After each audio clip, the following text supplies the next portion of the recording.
Unfortunately, yes, we've had numerous injuries so far, none of them real serious, but the unfortunate part is I believe we do have our first fatality, and we do have a couple people that are missing at this point. You can hear from Harriet Jennings as to what her family experienced this morning. Just watching the water rise, and sheds went by, and trash cans and barbecue grills, and they come and got us on the boat. And as we was coming down, the boat lost power. We flipped. Me, my 2-year-old great nephew, my son, and my sister all was in one boat, and the boat lost power, and it lost us. Now, the water is expected to continue to rise here along Rubidoux Creek for at least the next couple hours as residents are able to finally make their way back toward their homes to check on them and make sure everything is okay. Number 1 in the Ozarks. This is KY3 News at 9 on the Ozarks CW. Hundreds of homes underwater tonight in Pulaski County after floodwaters rushed through them. Mandatory evacuation is now in effect until 5 o'clock tomorrow night for those affected. Good evening to you. I'm Ethan Forhetz. I'm Lisa Rose. Those floodwaters claimed the life of a 4-year-old boy after he was swept away in a car in which he was riding. His mother is still missing. And the search for that woman has been suspended for the night. KY3's Paula Morehouse has the latest tonight from Waynesville. Countless people in Waynesville received this evacuation notice, and they're packing up for the night. They have to leave their homes to go to safer ground. On street after street and house after house, families spent the early evening grabbing the few things they could to leave. That after the fire department and other emergency crews knocked on doors issuing a mandatory evacuation. With the threat of rain, up to 250 people were told to find somewhere safer to stay for the night. And power and water services were going to be cut off as a safety measure. All this comes after these people were hit by an overnight deluge of water. No, you weren't really prepared. About 3 o'clock, you could tell that it was flooding, so tried to get out, then, and came back in the morning to see what was happening, and this is it. Propane tanks floating down your street. So. And it got about 3.5, 4 inches inside there, which is just enough to mess everything up. Governor Jay Nixon has declared a state of emergency. He will be in the area in the morning to meet with local leaders and to look at the damage firsthand. In Waynesville, Paula Morehouse, KY3 News. About 55 people are staying the night at a shelter in St. Robert, but more people were expected to show up. For more now on the affected area, affected by the flooding, KY3's Jerry Jacob joins us. Jerry? Thank you, Ethan. For those not familiar, this area of devastating flooding is right along Interstate 44. This is Springfield, this is St. Louis, and it's right between Rolla and Lebanon, which is where you'll find Waynesville, St. Robert, Fort Leonard Wood, and up here Jerome. And you see the Gasconade River snaking through here, okay? And also the Rubidoux snaking through, right through the middle of the town of Waynesville. It's right here along what's called Old 66. Normally, in most of these places, you'll see there's nothing on either side. You'll see a comfortable line of, trees and fields. But right in here, you'll see these areas of houses here in Waynesville, Pulaski County. And in the town of Jerome, which is just right up the road in Phelps County, it's the same story. We'll hear more from Jerome here in a second. But here's Jerome right along the Gasconade. And there you see a lot of houses. Very different from what we saw from above today. Normally it's a nice clean line. Check this out. The water well outside those lines of trees. Just an amazing and disturbing amount of water in excess of what is normally there. A historically high level for the Rubidoux. It is hard to tell where the Rubidoux or Gasconade normally flows in these pictures. The bank's expanding well into the fields on either side, the roads and the residential areas, the very few of them that there are, causing evacuations, as you just saw from Paula, and damage to so much property. And remember, all this occurring in just a very short time span. More on the way tonight and as far as rainfall, and this could very well go even higher than it is already. Let's talk about Waynesville real quick. This is the area. The Rubidoux goes right through the town of Waynesville, and this is the area of the evacuation. There's the Rubidoux, and there's those residential areas on both sides. Near Dyer Street, the area of Valley Road, under a mandatory evacuation for tonight. Some of those homes already severely damaged by the rising waters, but more in the danger zone tonight as more rain is expected to fall, and this Rubidoux could go even higher than its record level today. Ethan. Boy, a lot of people watching closely tonight. Jerry Jacob. But those living along the Gasconade River say it started slowly rising several days ago, but it was last night that it came up quickly, very quickly. And then this morning is when residents decided to leave. About 6 o'clock this morning, in fact, state troopers and Phelps County deputies started knocking on doors, warning the about 40 families or so in town, in the town of Jerome, to get out. The water was expected to crest tonight. Homeowners worked today to get their belongings to higher ground. Just get it. I mean, there ain't no time to feel nothing. You got just a million things rolling through your head trying to get, you know, what you need to get and what you can't worry about, you know, and just stuff like that. The cleanup and everything being destroyed that's like the decks being ripped off, because see, flood insurance don't pay for none of that. You know, you just try to get down here early and try to get everybody warned. And the people that don't live here, just moved here, they don't have a clue what it's like when it comes. When it comes and you start seeing water right here, you better be going. And that's an instance. The last time that happened, when the water got really high, just a few years ago in 2008. And the last time homes were actually wiped out by the river was back the major flood of 1993. You all remember that. And unfortunately, there is more rain in the forecast. Chief Meteorologist Ron Hurst joins us from the Storm Team Center. Ron? Well, I'll tell you, it's easy to see why those places flooded this morning. Lakeway picking up 5.5 inches of rain along with Brumley. Richland at 6. Fort Leonard Wood just south of there, a little over 6.25. Houston 5.8 this morning. Plato almost 5 inches of rain. At the official recording stations, 2.2 in West Plains, 2.2 up in Lake of the Ozarks, and a little more than ½ an inch in Rolla. Tonight's weather charts are coming in. We may lift this a little bit farther to the north and to the east, so hopefully it won't rain in the same area. Floodwaters swept away a little boy who died. His mother is still missing tonight. We know of hundreds of, or at least more than 100 of businesses and homes still underwater, and now they're preparing for more rain possibly. KY3's Paula Morehouse has the latest from Waynesville. At this hour, the water is still raging. In fact, you can see it reaching the top of light posts in this area. How many of these do you think you're going to hand out today? We've probably handed out probably 50 at this time. Those are just the homes the fire department reached. Other emergency crews were doing the same. In total, up to 250 people were evacuated. These are the pictures from up above. Exclusive video giving us a bird's eye view of the just major flooding there in Waynesville. We have a lot more of the aerials and the flooding and its widespread damage for you at KY3.com. It is just a mess. Canoe rental facility underwater and water gushing up. Water, the story of the day, of course, and a lot more of those pictures at KY3.com. We do have a report now from Dustin Hodges. He just filed it. Let's take a look at what he's finding out this morning. The rain has picked back up here in Waynesville, and as you can see, it's causing some flash flooding here in the streets. You see this wave of water. It's rushing down Missouri Highway 17 here in Waynesville and down to what is Rubidoux Creek at the bottom of the hill. We kick up another round of storms, and then watch this. We repeat the process tonight. Here comes another blob. It's just repeat, repeat, repeat. This looks to happen again Thursday night and Friday before we hopefully get a little bit of a break. This is where some of the heaviest flooding was yesterday. Here's a piece of debris that had washed down. And as you can see from this rain we've already got this morning, streets are already starting to fill back up. Well, even those not in the flooded areas are dealing with high waters. A 14-mile section of I-44 remains closed from mile marker 172 to 186. You saw there earlier, a photo from earlier today. You can see the water has reached the interstate guardrails. MoDOT leaders say there are parts of the freeway where the water is 6 feet above the road. This has caused quite the headache for drivers, some forced to take a 2-hour detour. Officials have tried to keep the left lanes clear for response vehicles. So far, they say there has not been a problem, but just ask the drivers. Several drivers stopped at nearby gas stations, had to make new plans. I have plans this evening in St. Louis. So it's like showering, getting dressed, getting ready to go, so everything's pushed back. I'm almost tempted to go home and try again tomorrow. What's your deadline to get to Tennessee? Well, it's supposed to be there tomorrow. What do you think's going to happen? Looks like it's going to be a little bit late. Now, this is just one area, but there are several here across Waynesville. Folks are having to throw away pretty much all of their belongings. People here on this street are going through furniture, everything they own, and just having to throw them into trailers. But one good part of all of this, the volunteers are already showing up everywhere. Friends and neighbors and complete strangers are already helping out with the cleanup.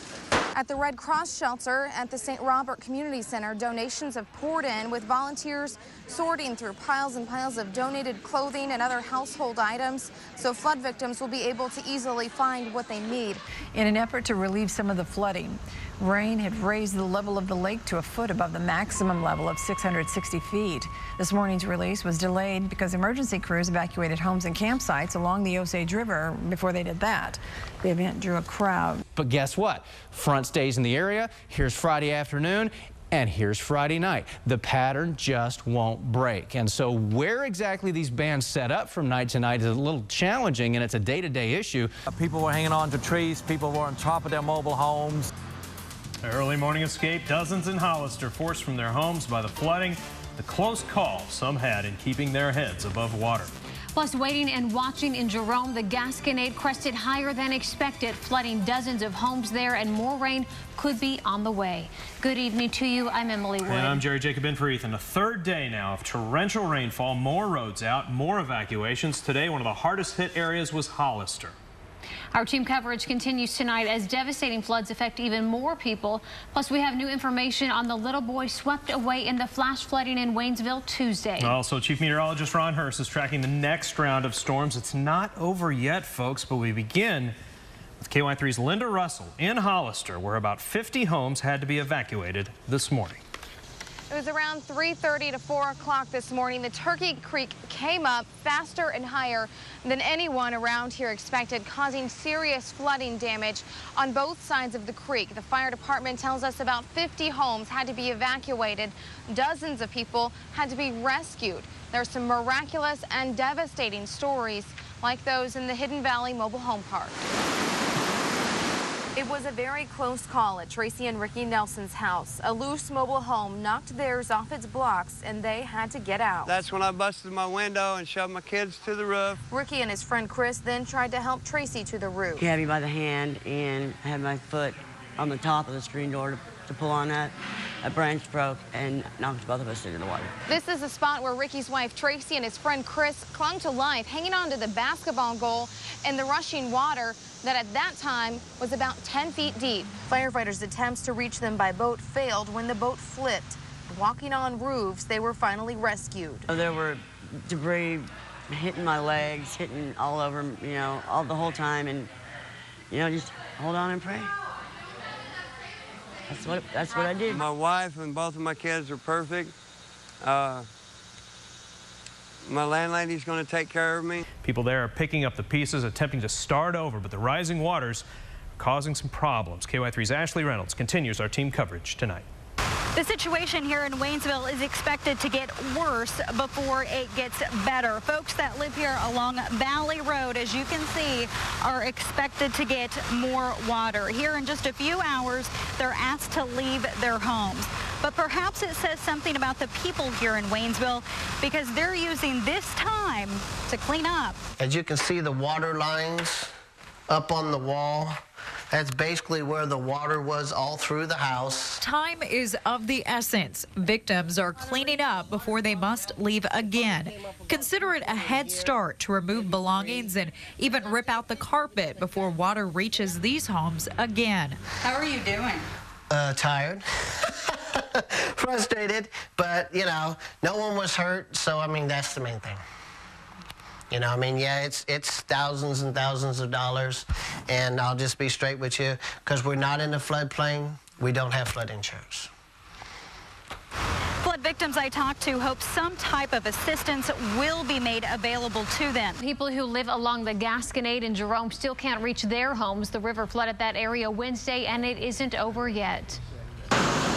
The fury of the Gasconade this summer has been worse than anyone here could have imagined. There's nothing you can do at all but watch it come and just hope and pray it don't come any higher. When their neighbors evacuated Wednesday morning, Fran and Roger Beam stayed. They live about 350 feet away from the river, just far enough to be out of harm's way. But that doesn't make the waiting and watching any easier. We can go back home, and they can't. The Wilsons are one of the families who can't. They came back to see the flood for the first time today. The water was expected to crest at 27 feet, just below the second story of their home. Things they stashed upstairs during the emergency evacuations should have been safe. Kids' clothes, all the shoes, all of our clothes, blankets, beddings, couches. I mean, we ran out of time and we ran out of room. But the Gasconade crested 5 feet higher than expected, flooding their entire home and dozens of others. I can't imagine losing another house. The river crested at that 100-year record of 32 feet Wednesday night, and the water started going back down this morning. But people here say they are still watching it very closely. They say they know the river well, and they are expecting it to rise again with the next rainfall expected Friday morning. You know, it's kind of hard to deal with at times, that's for sure, like now. And this is like these 500-year floods are coming way too soon. The Beams spent nearly all day Wednesday hauling trailers full of their neighbors' belongings even farther uphill. Those who had evacuated couldn't get back to Jerome then due to road closures. You just wish you could just take a dozer and just start pushing dirt up just to keep it out, but there ain't no way. Being here on the river is a way of life for these families. They plan to come back, clean up, and rebuild. We live here. It's our home, primary home. This isn't just a weekend thing. We live here full time. It could be the middle of next week before the people in Jerome can get back into their houses. Families in nearby Newburgh, meanwhile, started the cleanup process today after flash flooding affected the main street there and about 20 homes yesterday.